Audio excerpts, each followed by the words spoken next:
Our second reading this morning is from the book of Hosea, chapter 11, verses 1 through 9, found on page 757 of your Pew Bibles. When Israel was a child, I loved him, and out of Egypt I called my son. The more they were called, the more they went away. They kept sacrificing to the Baals and burned offerings to idols. Yet it was I who taught Ephraim to walk, who took them up by their arms, but they did not know that I healed them. I led them with cords of kindness and with bands of love, and I became to them as one who eases the yoke on their jaws. And I bent down to them and fed them. They shall not return to the land of Egypt, but Assyria shall be their king, because they have refused to return to me. The sword shall rage against their cities, consume the bars of their gates, and devour them because of their own counsels. My people are bent on turning away from me, and though they call out to the Most High, he shall not raise them up at all. How can I give you up, O Ephraim? How can I hand you over, O Israel? How can I make you like Adamah? How can I treat you like Zeboim? The heart recoils within me, my compassion grows warm and tender. I will not execute my burning anger. I will not again destroy Ephraim, for I am God and not a man, the Holy One in your midst, and I will not come in wrath. May God add a blessing to our hearing and understanding of the word this morning. The last couple of weeks, we read of the faithless kings of Judah and Israel. And these kings, more often than not, did evil in the sight of the Lord and ran after idols. And God did not like it. Today's reading from Hosea gives us a God's eye view of the frustration and pain that God endured at the hands of faithless Israel. I think it's important to have some historical context as to the expectations of the relationships that Israel had with God and with its neighbors. These relationships were in the form of covenant agreements. God's covenant was pretty straightforward. I will be your God and you will be my people. There's not a whole lot of room for misunderstanding there. God will take care of Israel, provide for all their needs, and in return, Israel is to be faithful in worshiping God alone. It seems like a great deal. Israel has it made. What could possibly go wrong, other than Israel's inability to remain a faithful people? As a result, there are political considerations in play. Israel has been playing fast and loose with their covenant with God, and so Israel has entered into covenant treaties and political alliances with her neighbors. Israel's bid to establish its place as a power among nations has led to fatal political alliances. These alliances were sealed by treaty oaths in which vassals, in this case Israel, swore to love and serve their overlords in exchange for promises of military protection. In these treaties, love was synonymous with loyalty, the proof of which consisted primarily of steep annual payments of tribute to Assyria. When Israel rebelled against these arrangements and withdrew their love offering, Assyria brutally retaliated, and by 722 BCE, Israel had been almost completely destroyed. In Hosea 11, 5 through 7, it is shown that God is behind the total destruction of Israel. And God's love thus initially looks like the quid pro quo arrangements known from the human realm of treaty alliances. God expects Israel to return his love, in effect, to be faithful. The images drawn from the Israelite family reinforce this expectation. When Israel was a child, I loved him, and out of Egypt I called my son. The more I called them, the more they went away from me. You can hear God's broken-hearted lament in these lines, reflecting God's unrequited love. God had called Israel out of bondage in Egypt, and Israel was unable to trust in God's provision for them even during the 40 years in the wilderness. Hosea has portrayed God as the loving father of a rebellious family. And it's important to remember that fatherhood in ancient Israel demanded absolute filial obedience. In fact, in Deuteronomy 21, it is required of parents who have rebellious sons to have them stoned to death. It might appear that that is what is happening here. God is sending the rightful consequences for Israel's stubborn faithlessness. But then in love, God relents. How can I give you up, Ephraim? How can I hand you over, O Israel? I will not execute my fierce anger. I will not again destroy Ephraim, for I am God and not mortal, the Holy One in your midst, and I will not come in wrath. They shall come trembling like birds from Egypt, and like doves from the land of Assyria, and I will return them to their homes, says the Lord. Israel's faithlessness and open defiance of God's covenant called for dire consequences, such as they received at the hands of Assyria when they broke their covenant treaty with them. As expected, Assyria completely destroyed Israel and carried off the survivors as captives. But God will not do likewise.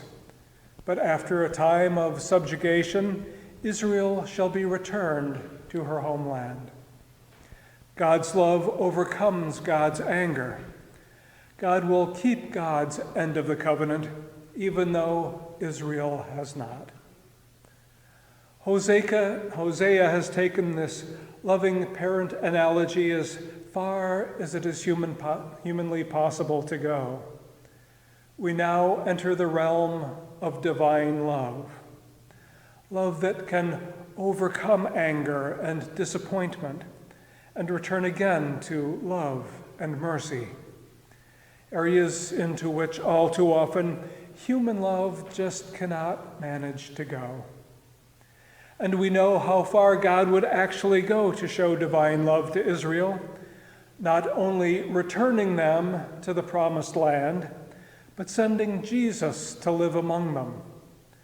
And we know that Jesus' early life was also attested to in today's reading, even though Hosea had no idea of it. Out of Egypt I have called my son, which is where Joseph had to flee with his family to escape Herod. Two prophecies in one. Prophecy, it can be a tricky thing. Sermons.com shares a story of Glenn Chambers, who boarded a plane for Quito, Ecuador, to begin his ministry as a missionary broadcaster. But he never arrived. In a horrible moment, the plane carrying Chambers crashed into a mountain peak and then spiraled downward. Later, it was learned that before leaving the Miami airport, Chambers wanted to write his mother a letter, and all he could find for stationery was a page of advertising on which was written a single word: why? Around that word, he hastily scribbled a final note. And after Chambers' mother learned of her son's death, his letter arrived, and she opened the envelope, took out the paper, and unfolded it. And staring her in the face was that prophetic question: why? No doubt this was the question that Jesus' disciples asked when he was arrested, tried, and crucified. And it was probably the question Joseph of Arimathea asked himself as he approached Pilate and requested the Lord's body. It must have nagged at him as he wrapped the body in a linen cloth, carried it down to his own freshly hewn tomb, and rolled the massive stone into its groove over the tomb's mouth. In the face of his grief, Joseph carried on. He did what he knew he had to do. None of Jesus' relatives were in position to claim his body for burial, for they were all Galileans, and none of them possessed a tomb in Jerusalem. And the disciples weren't around to help either. But there was another reason for Joseph's act of love. In Isaiah 53:9, God directed the prophet to record an important detail about the death of his Messiah. The one who had no place to lay his head would be buried in a rich man's tomb. Joseph probably didn't realize that his act was in fulfillment of prophecy. The full answer as to the why of Jesus' death was still a few days away for Joseph and the others. All he knew was that he was now a disciple of Jesus, and that was enough to motivate his gift of love. Love is a covenant requirement, and unfortunately, all too often, God is the only one able to remain faithful to that requirement. Over and over again, God shows faithful acts of love intended to woo faithless humanity back. Even the gift of Jesus was not enough to seal the deal. Humanity is just too in love with itself and with earthly wealth and power to stay faithful to divine love. And like any parent, God grieves when we fall short of who we were created to be. And like any parent, God will try various interventions to get us back. But unlike some parents, God never stops trying. God keeps trying over and over again, but never breaks faith with the faithful, loving nature of God. We have the gift of discernment and of free will, and God allows us to exercise both, even to our own detriment. God allows us to make our own mistakes and also allows enough grace to forgive us and to keep inviting us back into relationship. God's love never quits on us. May our lives reflect God's perfect love as close as we are able to as imperfect humans. May we shower others with random acts of love and kindness that are as welcome as they are unexpected. For that is the kind of love and grace that God showers us with. Love and grace that goes well beyond what we deserve and far beyond anything that we could ever earn for ourselves. Thanks be to God for God's grace and love that go far beyond our feeble human comprehension. God's love brought Israel out of bondage to the Assyrians, and God's love has brought us out of bondage to sin and death. May we respond in love to God and neighbor as best we can. Thanks be to God. Amen.